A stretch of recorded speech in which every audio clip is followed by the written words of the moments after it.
Bueno, muchas gracias por estar acá. Ahora vamos a escuchar la charla de Andrés Arias Campos. El título: Los 10 más buscados de Kubernetes, evaluando vulnerabilidades en los clusters.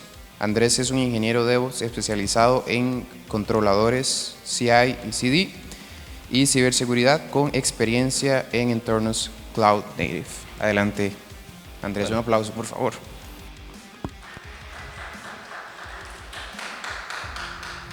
Gracias a todos. Ya el compañero aquí me presentó, pero mi nombre es Andrés Arias, soy Site Reliability Engineer, miembro organizador del CASA de Costa Rica, CNCF Houstronaut y entusiasta de lo que es DevSecOps. Y aquí está mi compañera. Buenos días, mi nombre es Valeria Ortiz, soy Site Reliability Engineer, tengo experiencia en soporte, infraestructura en cloud y on-prem y principalmente automatización. Y como dato curioso, el último año he estado aprendiendo de AIOps. Para la presentación de hoy tenemos la siguiente agenda. En la primera sección vamos a hablar de Kubernetes, su importancia y las estadísticas de seguridad actualmente. Luego pasamos a la sección principal de la presentación, que es OWASP Kubernetes Top 10, donde vamos a hablar de los principales 10 riesgos al utilizar Kubernetes. Y vamos a hablar tanto de la vulnerabilidad como la mitigación. Y concluimos con una sección de cryptojacking en Kubernetes. Escogimos este tema porque Kubernetes se ha vuelto una pieza fundamental en la infraestructura moderna. Como podemos ver en este gráfico, que lo tomamos del el reporte anual de Cloud Native Computing Foundation, en el 2024 el 91% de las organizaciones reportaron utilizar contenedores en producción. Y de esas, más del 80% reportaron utilizar Kubernetes para administrar estos contenedores. Entonces, lo que podemos ver con esto es que Kubernetes se ha vuelto la plataforma principal para administrar este tipo de aplicaciones modernas. Si alguno no está familiarizado con contenedores o con Kubernetes, un contenedor es una forma ligera de empaquetar una aplicación junto con todas sus dependencias para que se pueda ejecutar de una manera consistente en diferentes entornos. Entonces, el contenedor consiste de una imagen, que es la plantilla. La imagen contiene todo lo necesario para que la aplicación se ejecute: el código, librerías, dependencias, valores de entorno, etc. Estas imágenes se almacenan en un repositorio y se versionan por medio de tags, esto para manejar el tema de los despliegues y las actualizaciones. Y acá es donde entra Kubernetes. Kubernetes se encarga de coordinar y automatizar todo el ciclo de vida de los contenedores. Los despliega, los escala, los reinicia cuando fallan y se encarga de balancearlos y distribuirlos en el clúster para mantener la disponibilidad del sistema. Voy a pasarme a este lado. Para entender un poquito cómo funciona Kubernetes, podemos dividirlo en 3 componentes principales. El primero es el pod de la unidad de ejecución básica. Cada pod puede tener uno o más contenedores que comparten red de almacenamiento. Como nota importante, ya conocemos que los contenedores corren en un container runtime. Sabemos que Docker es el más popular, sin embargo, no necesariamente tiene que ser Docker, puede ser cualquier container runtime que sea compatible con OCI, que es el Open Container Initiative. Los componentes en Kubernetes usualmente se dividen en namespaces, que son divisiones lógicas dentro del clúster. Estos pods corren dentro de los worker nodes, que son los servidores físicos o virtuales donde realmente se ejecutan esas aplicaciones. Y luego tenemos el control plane o master, que es el cerebro del clúster. Ese es el que se encarga de tomar decisiones, donde desplegamos los pods, monitorea el estado del clúster y se asegura que esté corriendo tal y como fue configurado. Entonces, con toda esta adopción masiva que les estábamos hablando, también es importante hablar de la seguridad en Kubernetes.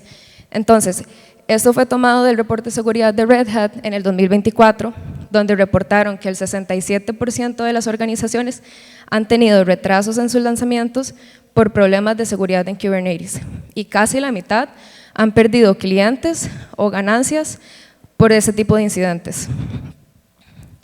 Y por último, a pesar de que hay prácticas de DevSecOps, muchas de estas están en una etapa temprana, entonces hay una brecha real entre seguridad y las operaciones.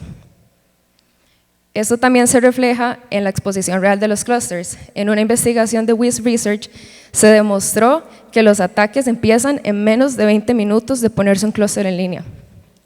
Y como podemos ver por acá, la mayoría de estos clústeres son públicos, lo que los hace aún más vulnerables si no se configuran correctamente. Para eso pasamos a la sección principal, que sería el OWASP Kubernetes Top 10, donde vamos a hablar de los principales 10 riesgos. Acá la pregunta es, o como lo formulamos nosotros, si utilizamos Kubernetes, ¿cuáles son los principales riesgos y cómo podemos prepararnos para esto? Buenos a todos. En este caso, la primera vulnerabilidad y en muchos casos la más buscada por los atacantes es configuraciones inseguras en las cargas de trabajo. En Kubernetes hay distintas formas de desplegar los contenedores o los pods. Una de las principales está aquí como se tiene, son los deployments. Esto que tienen acá es un manifiesto, es básicamente toda la configuración de cómo ustedes quieren los contenedores o los pods corriendo dentro de su clúster. En este caso, como pueden ver, es una configuración simple, muy straightforward, simplemente se define la cantidad de réplicas que uno quiere, la cantidad de contenedores y qué tipo de imagen desea. Aquí, por ejemplo, la única limitación en términos de seguridad tal vez sería el uso de recursos, que solamente limitamos el uso de CPU y de memoria. Por otro lado, ya en la parte de mitigación, una configuración ya mucho más correcta y adecuada sería utilizar lo que se llama como Security Context. En este caso hay dos formas de aplicar el Security Context. Está a nivel de todos los contenedores o a nivel de contenedor, que está ubicado acá. A nivel de pod como tal, se puede entonces, en este caso le decimos que no corra como el usuario root. Correr como el usuario root podría dar acceso a los sistemas por debajo, que ya sería como el hardware o el nodo como tal. También se le puede definir un runtime con un tiempo de runtime o de motor de ejecución. Como dijo mi compañera, existe Docker o existen otros container runtimes que tal vez ustedes consideren más adecuados para sus empresas. Y finalmente, ya dentro del container como tal, le quitamos el escalamiento de privilegios, que es algo que muchos atacantes desean. Podemos limitar también las capacidades de Linux, que en este caso, como solo queremos correr tal vez un Nginx, solo ocupamos capacidad de red. Y también tenemos lo que es la capacidad de leer el file system, que en este caso solo le permitimos lectura y no permisos de escritura. Pasando con la siguiente y una de las más clásicas, las vulnerabilidades en lo que es cadena de suministros o supply chain. Como pueden ver, aún al día de hoy, el ataque a SolarWinds sigue siendo un ejemplo para todas las empresas. Y en este caso, hace poco sucedió que hubo un supply chain attack a NPM. Muchos de nosotros utilizamos Node y otras aplicaciones de JavaScript, entonces este ataque pudo haber resultado muy importante. Algunos puntos débiles son como el CI/CD, la integridad de las imágenes de las que se habló anteriormente y las librerías de software. ¿Cómo podemos resolver esto? Tenemos varias opciones. Una es mantener un SBOM, que es el Software Bill of Materials, básicamente una descripción de todas las librerías, binarios que se ubican dentro de las imágenes. También utilizar solo imágenes aprobadas dentro de los clusters. Muchas veces los desarrolladores usan imágenes third party o de repositorios públicos que pueden contener cosas no aprobadas por la empresa. Y finalmente, una recomendación es usar Golden Images, que un Golden Image es básicamente una imagen base que el equipo de seguridad puede crear con todo lo destinado o con el approval de ellos para así los desarrolladores utilizarlo y así no tener tal vez que preocuparse mucho por las vulnerabilidades principales. ¿Puedes devolverlo un toque? Acá es una imagen de cómo se debería ver dentro de Docker Hub, que es uno de los principales repositorios públicos. Aquí se tiene el número de CVEs, ellos ya lo proporcionan. También su digest, que básicamente confirma que estamos usando la imagen adecuada. Unas soluciones para contener el SBOM o escanear vulnerabilidades es Trivy, una muy clásica.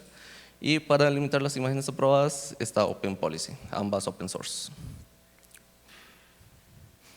La tercera y una de las más clásicas, airbag demasiado permisivo. El airbag básicamente nos dice qué poder tenemos dentro del clúster. Como pueden ver acá, esto es uno de los permisos más básicos que hay. Nos da en que todos los recursos, *** y tenemos todos los verbos. Entonces podemos hacer get de cualquier recurso, podemos hacerle overdrive a cualquier recurso. Y algo muy importante de notar en el airbag es que es tanto para personas externas al clúster como dentro de componentes del mismo. Sí, hay dos formas de asignarlo. El rol se puede hacer a nivel de clúster o puede ser a nivel de namespace. Eso es muy importante porque los roles no deberían estar a nivel de clúster en ningún caso. Si nos vemos en el siguiente, solo hay unas ciertas aplicaciones que deberían tener cluster roles. Como ejemplo, en este es Argo CD. Argo CD tiene permiso a todo, pero muchas veces cuando usamos Argo CD, los desarrolladores no tienen acceso al clúster. Se lo limitamos todo a Argo CD. Una forma muy utilizada es limitar el acceso a los usuarios. Los desarrolladores muchas veces solo tienen permisos de lectura, los SREs sí tienen muchos más permisos porque tenemos que interactuar directamente con los clusters. Security también debería tener acceso y los users preferiblemente ninguno. Varias formas de autenticarse dentro del clúster. Una muy utilizada son los Service Account Tokens, esos como el token de red, el JSON de autenticación. Esos, su gran mayoría no se deberían utilizar ni dentro ni fuera del clúster. Solamente tal vez si ocupan comunicación con el API de Kubernetes, muy poco probable. Auditar el airbag de todo, tanto usuarios como de cuentas de servicio y limitar los accesos por namespace. Al clúster casi que nadie debería tener acceso. Luego tenemos falta de políticas centralizadas. Muchas veces cuesta colocar políticas que se apliquen a los clusters. Los desarrolladores en muchos casos tienen acceso a colocar sus propios contenedores, sus propios pods, saltándose las políticas de la empresa. ¿Cómo podemos arreglar esto? Siguiente. Es que todos los desarrolladores para hacer su deployment utilicen lo que es un CI/CD, que siga las prácticas de DevSecOps. Fomentar la seguridad en el ciclo de trabajo ayuda mucho y más porque no limita a veces la velocidad del equipo. Hay que ser ágiles pero también seguros. Y luego se pueden también incluir herramientas que permitan analizar o aplicar las políticas que desea la empresa. Varias de estas son Kyverno y OpenPolicy, ambas open source. Finalmente, por esta sección tendremos lo que es el registro o login y el monitoreo, que muchas veces son insuficientes. Los logs son importantes para los equipos de seguridad. Muchas veces los CIEM utilizan los logs y ocupan logs de calidad. ¿Cuáles logs son importantes? Los eventos dentro de Kubernetes. Nos dice cómo se comporta el clúster. Luego también tenemos los logs de las aplicaciones. Como son logs y es dentro de una plataforma, un clúster, hay que centralizarlos y almacenarlos de forma segura. Y más que todo también los de auditoría. Y muchas veces corremos Kubernetes dentro de las nubes y esas nubes ofrecen logs extra, ya sea para la autenticación dentro del clúster, los permisos, etc. Acá les tengo un ejemplo de cómo colocar auditoría en los logs de Kubernetes. Aquí entonces básicamente logueamos todo lo que son tanto el request response al API de todo lo que sea pods. Y muchas veces los logs son caros, son información. Se transmiten por red y se almacenan. Los clouds cobran esto. Entonces podemos limitarlo tal vez a como por ejemplo la metadata de lo que son los logs y los estatus de los pods. Eso ayuda mucho a reducir costos. El punto número 6 son los mecanismos de autenticación defectuosos o también mal configurados o inseguros. Kubernetes tiene diferentes maneras para autenticarse en un clúster, tiene certificados, tokens, service accounts, OpenID Connect, etc. El problema es cuando esto, de nuevo, está mal configurado y llegamos a tener autenticación indefinida con permisos válidos. Entonces, ¿qué podemos hacer con esto? El primero es evitar el uso de certificados, si sí los vamos a utilizar, que tengan una fecha de vencimiento. Para usuarios específicamente, como pusimos por ahí, OpenID Connect y autenticación de 2 factores es la clave para el éxito. Service accounts, que usualmente se manejan con tokens, roten los tokens y que se limite el acceso desde fuera del clúster. Cuando se utilicen service accounts dentro del clúster, también limitar su uso. Y por último, como el último check, si la autenticación falla, limitar el acceso a los recursos a los que tendríamos acceso si la autenticación falla. Falta de control de segmentación de red.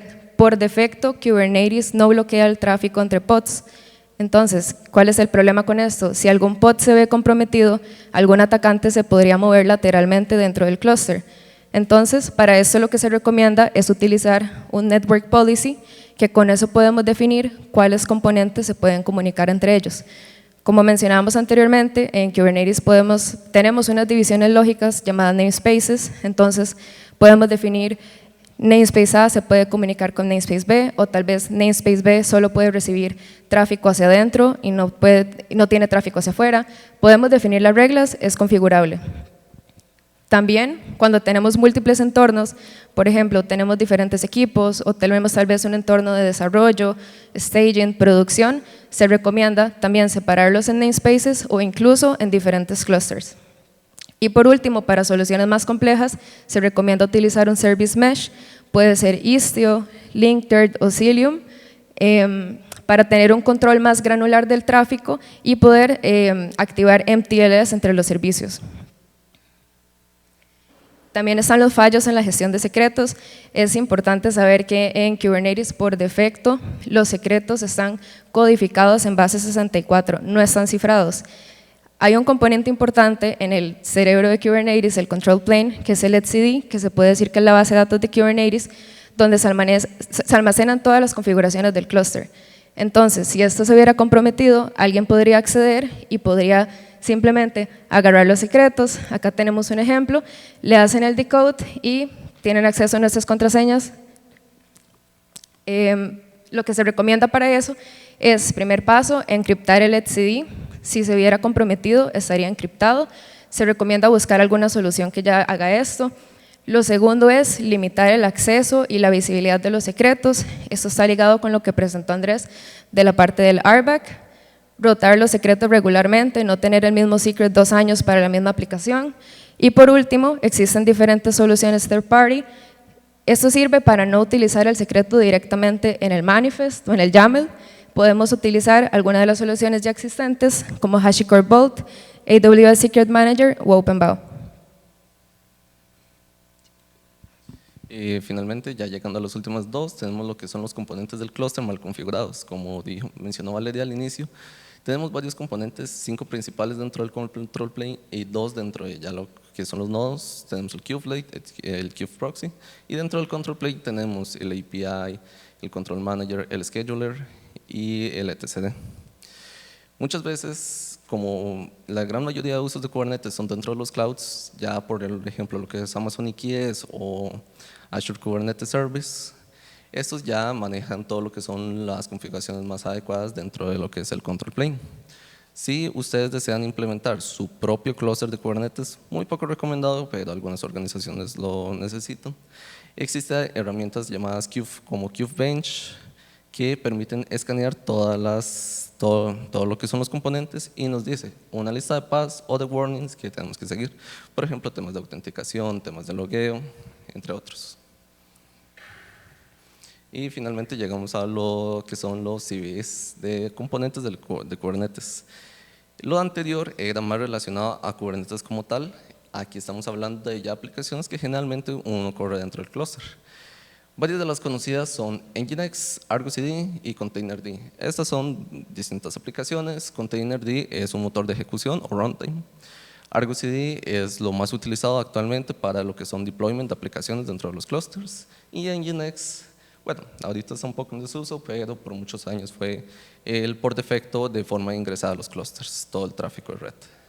Como pueden notar en los CVEs, varios de estos salieron este año. Principalmente, tal vez, estos 2 primeros de Argo CD y de Nginx fueron los más peligrosos. Ese de Nginx, también conocido como Nginx Nightmare, fue un conjunto de CVEs que en conjunto podían dar acceso total al Nginx y a su configuración. Por otro lado, en el Argo CD toma lo que son los manifiestos o toda la configuración que aplica en el clúster de Git. Esa es una forma de aplicar control de versiones a los deployments dentro de Kubernetes. ¿Qué pasa? Que en ese CVE, Argo CD utiliza un token. Ese token en la versión más base, la versión de Get, a nivel de proyecto, permitía también acceder a los credenciales utilizados para los repositorios de Git. Entonces, podían dar acceso a los GitHub o los GitLab, donde se están ubicadas las configuraciones, y además, si las personas no manejan los permisos de forma adecuada, estos tokens de autenticación también podían incluso ser utilizados para acceder a los repositorios de código fuente. Dependiendo de cómo esté configurado, ya el uso del token dentro de GitHub GitHub o GitLab. Su mitigación, escanear regularmente, mínimo semanalmente, preferiblemente incluso todos los días por CVEs que salgan al momento. Está anuente a las bases de datos, muy importante. Trevi, por ejemplo, lo actualiza cada día o incluso cada vez que le hacen pull. Todo componente de tercero, como fueron los 3 anteriores, debe ser verificado. No son cosas que no se manejan dentro de la empresa, entonces es importante que el equipo de seguridad los apruebe. Y también incluir los componentes dentro de los modelos de amenaza. Muchas veces solo nos enfocamos en la aplicación como tal y olvidamos todos los third party que entran en efecto. El Ingress, por ejemplo, transmite todo el tráfico a nuestras aplicaciones. El Argo CD hace deployment, entonces también deberían ser incluidos en los model threat. Y ya pasando un poco a tal vez lo más importante ahorita o el ataque más común dentro de Kubernetes del área, son crypto hacking. Cuando se tiene el control del clúster o ya se ha escalado un poco dentro de este, hay distintas opciones que hacer. Se puede buscar por recursos financieros, hacer crypto hacking o ransomware del clúster. Se puede buscar información dentro de los secrets o dentro de las aplicaciones, causando robo o destrucción de información. Y finalmente, tal vez para uso propio, ya sea para ataques de DDoS, porque cada pod o cada contenedor es considerado una IP, entonces puede ser utilizado para ataques de bots. O también uno puede vender el acceso al clúster dentro de los mercados negros. Y finalmente, con la llegada de AI y GPUs, muchas veces y el uso más adecuado para un clúster de Kubernetes termina siendo el crypto hacking. ¿Cómo se ha atacado principalmente Kubernetes en los últimos años? Paneles de control abiertos al público. El ejemplo más grande tal vez Tesla en el 2018. Varios de sus clústeres fueron vulnerados mediante esto y casualmente usados para crypto hacking. En años recientes también pasó con Azure, muchos paneles de control abiertos al público, abiertos desde internet y por lo tanto pueden ser utilizados por agentes externos. Open Metadata también dio acceso inicial a muchos clusters por su conjunto de CVEs. Y algo muy común, y que ya lo vimos dentro del supply chain, son imágenes públicas con código malicioso o librerías que también poseen estos códigos. ¿Sí? ¿Cómo detectamos estos ataques? Es muy importante que tanto el equipo de seguridad como el equipo que monitorea los clusters tengan buena observabilidad del clúster. ¿Por qué? Porque se puede evaluar de forma detallada el uso de recursos. CPU y GPU es lo más utilizado en crypto hacking. ¿Y qué pasa? Nosotros podemos evaluar eso con respecto al tráfico que está llegando, cómo se manejan las aplicaciones. Entonces, ¿qué pasa si nuestros pods o contenedores usan más recursos, pero no tenemos el tráfico al que debería corresponder? Ya ahí nos dan buenas señales. En monitoreo red, si los pods están conectándose a otras fuentes que no deberían, tal vez a mining pools, que es lo más utilizado para minar cripto. Varias de estas formas, como limitar el uso de red o monitorearlo, puede ser con network policies, como ya lo vimos anteriormente. Y finalmente, considerar el número y consumo de los procesos. Los contenedores generalmente solo tienen una función y solo deberían contener un proceso, o si tienen child processes, deberían ser relacionados a este primero. Y también se podría monitorear lo que son los syscalls, porque ahí es cuando se solicita los recursos al container runtime. Algunas fuentes útiles. La primera, para aprender Kubernetes, está Killer Code, muy recomendado. Si quieren casos mucho más específicos y tal vez creativos, pueden visitar Lab Iximisus. Y finalmente, si ya quieren centrarse en la parte de seguridad de Kubernetes, les ofrezco Kubernetes Goat.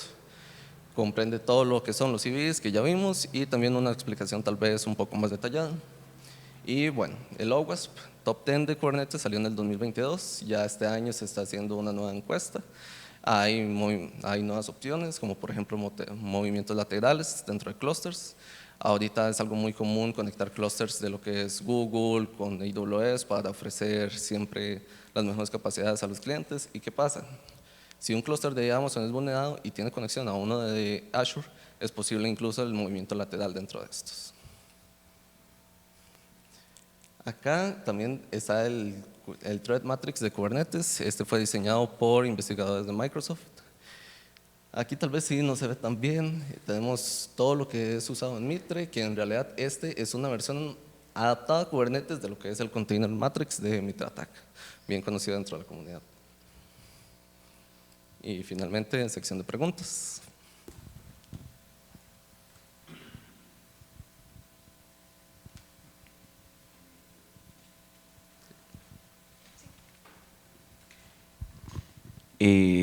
Bueno, muchas gracias por la presentación, estuvo bastante interesante.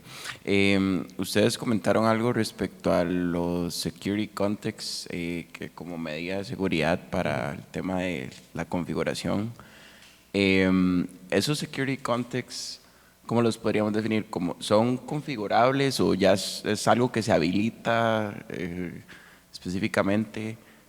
O digamos, ¿cómo funciona? Si este es el ejemplo sin utilizarlo y ese ya es Sí. utilizándolo. Sí, entonces quisiera saber si es algo como que se configura o si es algo simplemente como que ya se puede habilitar como tal. Ustedes lo tienen que configurar y eso es muy importante porque por defecto algunos valores están abiertos a permitir todas las capacidades del pod y que a su vez es lo que permite más a los atacantes hacer uso de esto. Muchas veces el run has non-root está en false, entonces los contenedores normalmente pueden correr como root. Si no se tampoco define el run has user porque utiliza el usuario por defecto del container. ¿Qué otro detalle? El security context. El allow privilege escalation generalmente está colocado por defecto en true. Entonces permite a los atacantes escalar privilegios de buenas a primeras si eso no se ha configurado. Y también los pods generalmente tienen todas las capacidades otorgadas por Linux. En este caso es bueno limitarlo a lo único que deberían contener. ¿Y eso es revisado por parte de seguridad o en este caso lo revisan ustedes antes de? En sí debería ser noción de que todo deployment debería tener su security context. En muchos casos esto no se coloca y por eso se utilizan en la parte de políticas que hay aplicaciones como OPA o Kyverno que entonces revisan que este security context esté colocado. Si no está colocado, muy probablemente les vayan a rechazar el despliegue de la aplicación. Entonces así es como también se enforzan políticas para prevenir estos incidentes. También como una nota depende de la organización, a veces es DevOps, a veces son los SREs, a veces hay un encargado específicamente para la parte de seguridad, entonces sí depende bastante de la organización, pero sí se recomienda que quien sea que esté manejando el clúster de Kubernetes conozca las buenas prácticas. ¿Alguna otra pregunta?